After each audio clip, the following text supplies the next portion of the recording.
যারা শিরিক করবে তারা চিরস্থায়ী জাহান্নামী, তারা কখনোই কোনো অবস্থাতেই আল্লাহর জান্নাত প্রবেশ করতে পারবে না। যারা শিরিক করবে, শিরকের গুনাহই হচ্ছে অনেক মারাত্মক গুনাহ। আল্লাহ রাব্বুল আলামিন সব গুনাহ আপনার আমার মাফ করে দিবেন যদি সেই গুনার মধ্যে শিরিক না থাকে। শিরিকটাই হচ্ছে আল্লাহর সাথে কাউকে অংশীদার করা।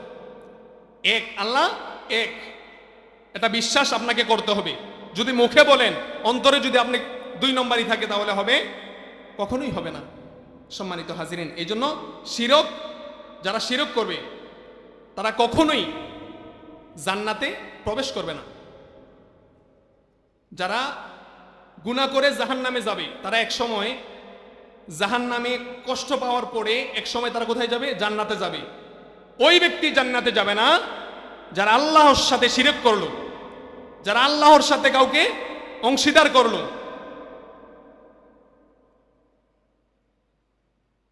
ওই ব্যক্তি কখনোই কোনো অবস্থাতেই জান্নাতে যাবে না। সম্মানিত হাজিরিন, এই জন্য আমাদের মনে মনে বিশ্বাস রাখতে হবে আল্লাহ এক। 4 নম্বরে যে কাজটি হলো, যারা শিরক করবে ওই সকল মুশরিক যদি মারা যায়, যারা শিরক করবে ওই সকল মুশরিক যদি মারা যায়, কোনো আলেমদের সুপারিশ, কোনো আলেমদের সুপারিশ, মরার পরেও যদি কোনো আলেম কি হাসরের মধ্যে সুপারিশ করে, স্বয়ং নবী করিম সাল্লাল্লাহু আলাইহি ওয়াসাল্লাম যদি সুপারিশ করে, তাহলে আপনার লাভ হবে না। তাহলে আপনার কি হবে না? কোনো অবস্থাতেই লাভ হবে না। কারণ আপনি শিরক, আপনি মুশরিক অবস্থায় মারা গেছেন। দলিল আমি দিচ্ছি। আল্লাহর হাবিব সাল্লাল্লাহু আলাইহি ওয়াসাল্লাম বলেন, আল্লাহর হাবিব সাল্লাল্লাহু আলাইহি ওয়াসাল্লাম ওনার চাচারে চিনেন? আবু তালেব। নাম কি? আবু তালেব। উনি কি মুসলিম ছিল না মুশরিক ছিল? মুশরিক ছিল। উনি অবশ্যই একজন কাফের মুশরিক অবস্থায় মৃত্যুবরণ করেন।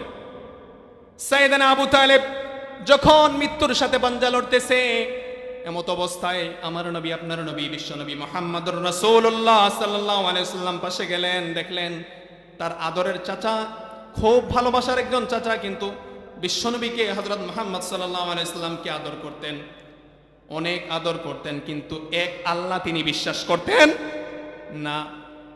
জনাবে মুহাম্মদুর রাসূলুল্লাহ সাল্লাল্লাহু আলাইহি ওয়াসাল্লাম তার আপন চাচার কাছে গিয়ে যখন বসলেন, ও চাচা আবু তালেব, এখন তো আপনি অনেক অসুস্থ অবস্থার মধ্যে আছেন, মৃত্যুর সাথে পাঞ্জা লড়তেছেন, আমি আপনাকে একটা রিকোয়েস্ট করব, যদি রাখেন আশা করি অনেক ভালো হবে। রিকোয়েস্টটা হলো, যখন আপনি মৃত্যুবরণ করবেন আমি তো আপনার জন্য কোনো সুপারিশ করতে পারবো না। কেন সুপারিশ করতে পারবো না? কারণ আপনি মুশরিক অবস্থায় মারা যাবেন। আপনি এই জন্য মুশরিক অবস্থায় মারা যাবেন। কেন? এই জন্য আপনি মুশরিক অবস্থায় মারা যাবেন, আপনি এক আল্লাহ নামে কাউকে বিশ্বাস করতেন না, এই জন্য আপনি মুশরিককে আমি নবী করিম সাল্লাল্লাহু আলাইহি ওয়াসাল্লাম সুপারিশ করতে পারবো না। যদি নবী করিম সাল্লাল্লাহু আলাইহি ওয়াসাল্লাম সুপারিশ করতে আমি পারবো, জীবনে কখনোই পারবো না। আপনাকে একটাই রিকোয়েস্ট, একটাই অনুরোধ করি, আপনি এই মুহূর্তে পড়েন লা ইলাহা ইল্লাল্লাহ মুহাম্মাদুর রাসূলুল্লাহ সাল্লাল্লাহু আলাইহি ওয়াসাল্লাম বলার দরকার নাই। আপনি এক আল্লাহ যে আছে, ওই এক আল্লাহর প্রতি আপনি আগে ঈমানটা আনেন। সুবহানাল্লাহ পড়েন। তখন এই পরামর্শ শুনে সাইয়েদনা মুতালিবের যে সঙ্গভঙ্গ ছিল, সাইয়েদনা আবু তালেবের যে সঙ্গভঙ্গ ছিল, এই কথা শুনে তখন তাকে বলতেছে, না না, এই কাজ তুমি কখনো বলেও করবে না, খুব চাপ দিচ্ছি, এই কাজ কখনোই তুমি বলে করবে না। মুহাম্মদ সাল্লাল্লাহু আলাইহি ওয়াসাল্লামের এক আল্লাহকে তুমি কখনোই বিশ্বাস করতে পারবে না। এই অবস্থায় তুমি কখনোই এই কাজ করতে পারবে না। সাইয়েদনা বিশ্বনবীর চাচা মুত্তালিব মুশরিক অবস্থায় মারা যান। তখন আল্লাহ পাক রব্বুল আলামিন কুরআনুল কারীমে, আল্লাহ পাক রব্বুল আলামিন কুরআনুল কারীমে 9 নম্বর সূরা সূরাতুত তাওবা এর 113 নম্বর আয়াত নাজিল করে দিলেন সাথে সাথে, মা কানা লিন নাবিয়্যি ওয়াল্লাযীনা আমানু আন ইস্তাগফিরু লিল মুশরিকিনা ওয়ালাউ কানু উলি কুরবা মিন বা'দি মা তাবায়্যানা লাহুম আন্নাহুম আসহাবুল জাহিম। আন্নাহুম আসহাবুল জাহিম। আল্লাহ তাআলা আয়াত নাজিল করলেন, আল্লাহ তাআলা আয়াত নাজিল করে জানিয়ে দিলেন, কোন আত্মীয় স্বজন যদি হয়, যদি ওই মুশরিকের কোনো আত্মীয় স্বজন যদি হয়, মুশরিক যদি আত্মীয় স্বজনও হয়, তার জন্য ক্ষমা প্রার্থনা করে, এটা নবীর জন্য কি নয়, সুপ্রিয় নয়। আল্লাহ তাআলা তখন সাথে সাথে কোরআনুল কারীমে আয়াত নাজিল করে জানিয়ে দিলেন, এটা নবী করিম সাল্লাল্লাহু আলাইহি ওয়াসাল্লাম সুপারিশ করে আমার দরবারে কি হবে না, লাভ হবে না। সম্মানিত হাজিরিন, আমরা বলি কথায় কথায়, আজকে যদি মারা যায় সমস্যা নেই, আমার নবী তো আছে, আমার মুহাম্মদ তো আছে, আমাকে সুপারিশ করে কি করবে, আমাকে সুপারিশ করে জান্নাতে নিয়ে যাবে। কিন্তু আফসোস, কার জন্য সুপারিশ করবে?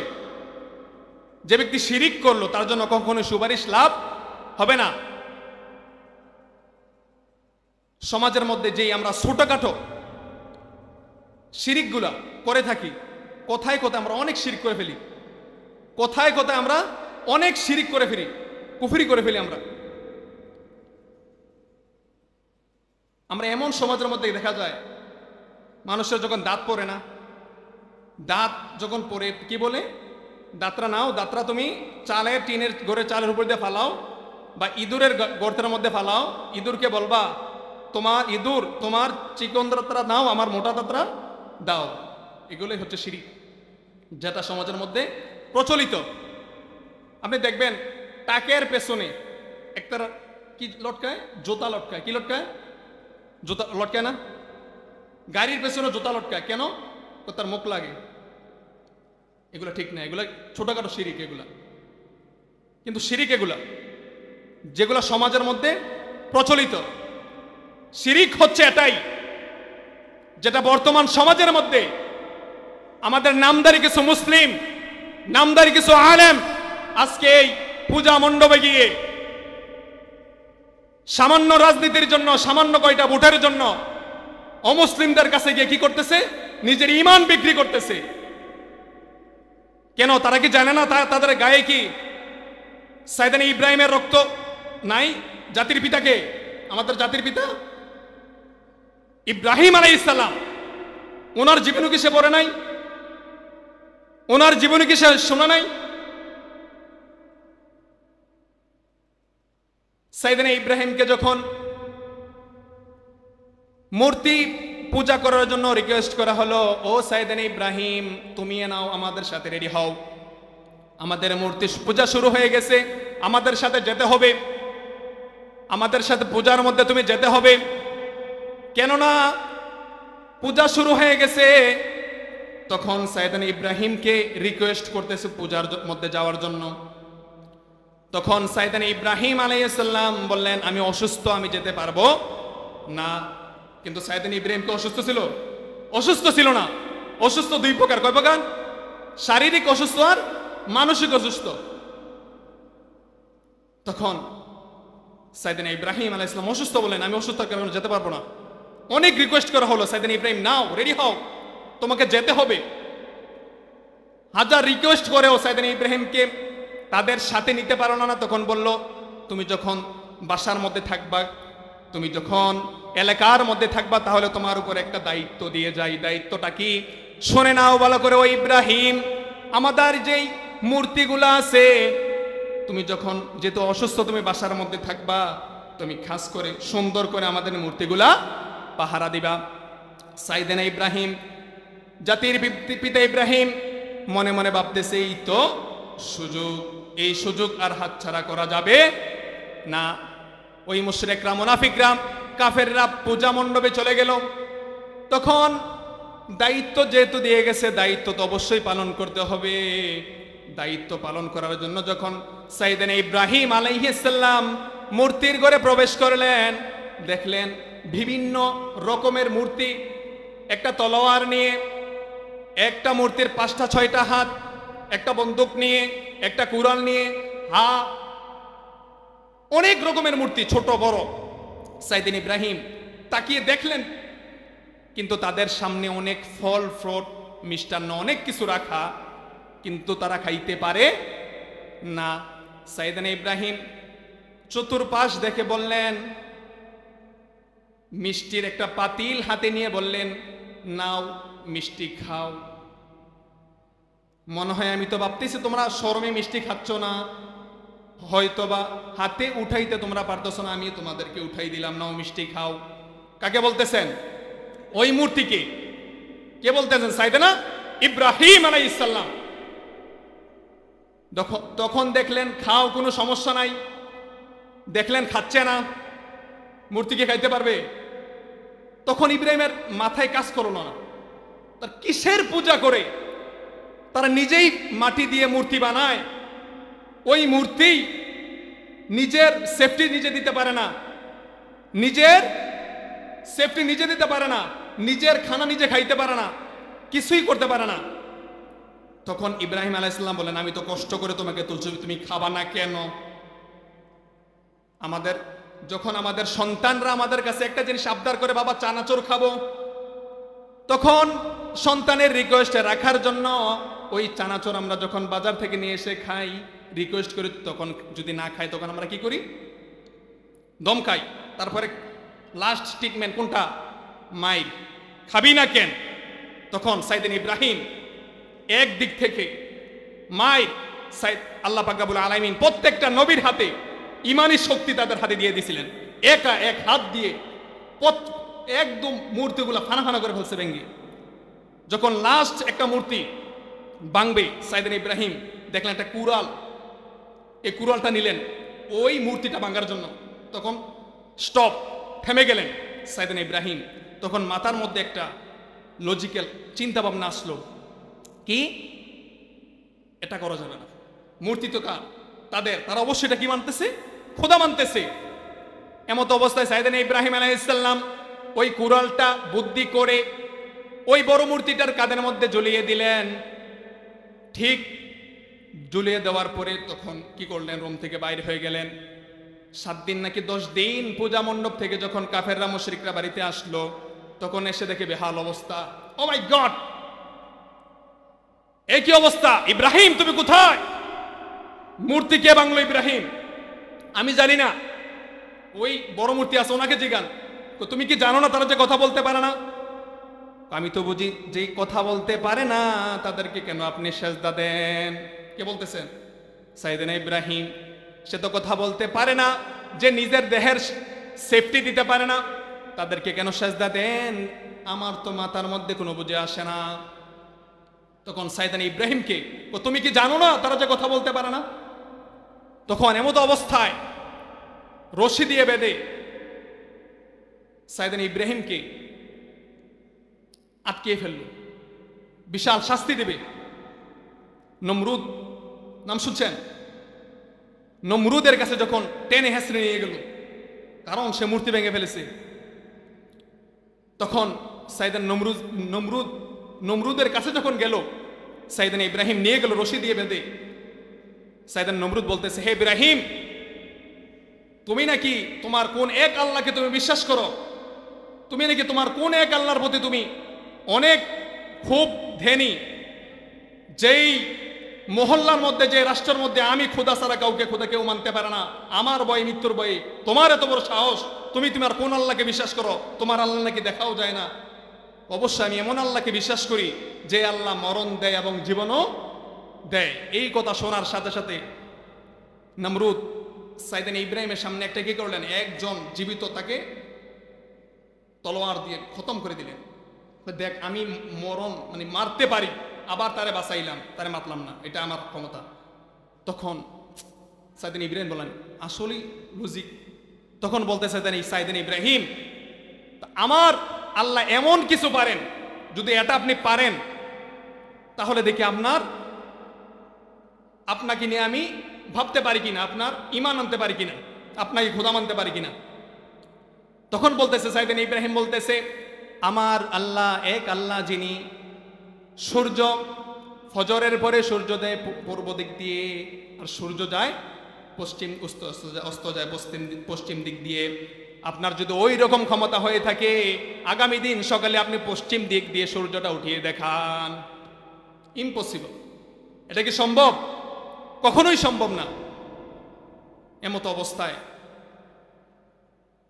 সাইয়েদনা ইব্রাহিম আলাইহিস সালামকে হাত পা বেঁধে সিদ্ধান্ত নিল কি সিদ্ধান্ত নিল? আগুনের মধ্যে, গুহার মধ্যে ফেলে দিবে।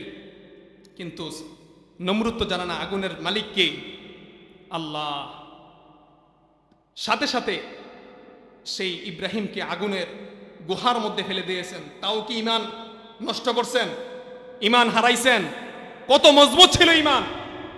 আজকে আমাদের ঈমান কোথায় গেছে? আজকে আমাদের ঈমান সামান্য রাজনীতির জন্য, সামান্য 2টা ভোটের জন্য, যেই দেশের মধ্যে 99%, যেই দেশের মধ্যে 99% মুসলিমের দেশ, যেই দেশের মধ্যে 99% মুসলমানদের যে দেশ, ওই দেশের মধ্যে 1% ভোটের জন্য আপনি হিন্দুদের কারখানায় গিয়ে, পূজা মণ্ডপে গিয়ে তাদের প্রসাদ খাচ্ছেন, ঠিক কিনা? আপনি কি জানেন না আপনার ঈমান কোথায় চলে গেছে? আবার গিয়ে বলেন ধর্ম যার যার, উৎসব সবার। নাউজুবিল্লাহ। বলতেছেন, উদাহরণ দিচ্ছেন মুদ্রার এপিঠ আর ওপিঠ। এপিঠ যেভাবে ব্রিজ লেখা থাকে, ওই পিঠে যেভাবে শাপলা লেখা থাকে, ব্রিজ হচ্ছে রোজা আর শাপলা হচ্ছে পূজা। আস্তাগফিরুল্লাহ। বলতেছেন কি হিন্দু মুসলিম ভাই ভাই, আর কাফের মুশরিক আপনার ভাই হয় কিভাবে? আল মুসলিম আখুল মুসলিম, মুসলমান মুসলমানের ভাই। সামান্য 2টা ভোটের কারণে নিজের ঈমানটাকে আপনি বিক্রি করে দিচ্ছেন। আপনি আলেম হয়ে এমন নিকৃষ্ট কাজ আপনি কিভাবে করতেছেন? আপনার কি একটু ভয় হয় না? আপনি কাদের কাছে গিয়ে আপনি নত হচ্ছেন? আপনি কাদের কাছে গিয়ে আপনি ভোট ভিক্ষা চাচ্ছেন? নিজের ঈমানের দিকে তাকান। নিজে যে মুসলিম একটা পরিচয় আপনি কিভাবে দিচ্ছেন? আপনি কার কাছে যাচ্ছেন? গত কিছুদিন আগে দেখলাম অপূর্ব পাল, নাম শুনছেন? মিডিয়ার মধ্যে, অনলাইনের মধ্যে, সে প্রকাশ্যে এসে কোরআনকে অবমাননা করছে, নিজের পা দিয়ে কোরআনটাকে কি করছে? অপমান করছে। ওই কুলাঙ্গারের পর্যাপ্ত পরিমাণ শাস্তি বাইতুল মুকাররমের সামনে যদি না হয়, এটা জীবনেও মানা যাবে না। আপনি কার কাছে গিয়ে ভোট চাচ্ছেন? ঈমান কি আপনি কোথায় ঈমান আপনি বিলিয়ে দিচ্ছেন? যে মুশরিকরা, যে মুনাফিকরা আমাদের ইমোশন কোরআন, ওই কোরআনের মধ্যে আঘাত করতেছে, আপনার কি গায়ের মধ্যে লাগে না? আপনার কি একটু খারাপ হয় না? আপনি কোথায় আপনি ঈমান হারিয়ে দিচ্ছেন? আপনি পূজায় গিয়ে আপনি তাদের প্রসাদ খাচ্ছেন।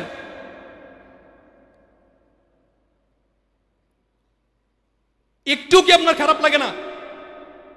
বর্তমান সরকারের কাছে আমি একটাই রিকোয়েস্ট করব, ওই কুলাঙ্গারকে, ওই নাস্তিককে বাইতুল মুকাররমের সামনে এসে প্রকাশ্যে ফাঁসিতে ঝুলাতে হবে, ঠিক কিনা?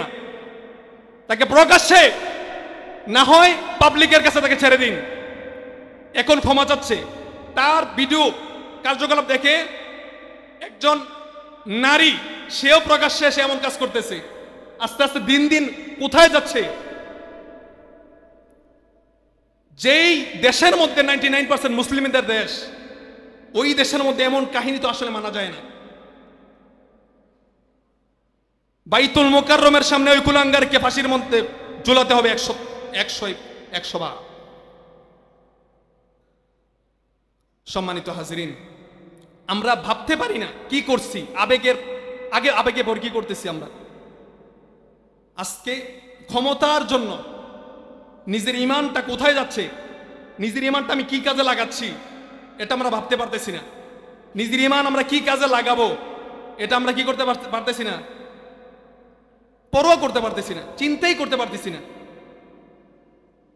আজ পর্যন্ত এখানে মসজিদের মধ্যে, জুমা মসজিদে কোনো হিন্দু ভাই আছে দেখাতে পারবেন? তারা কি কোনো আমাদের ঈদের ফিতরের মধ্যে তারা আসে?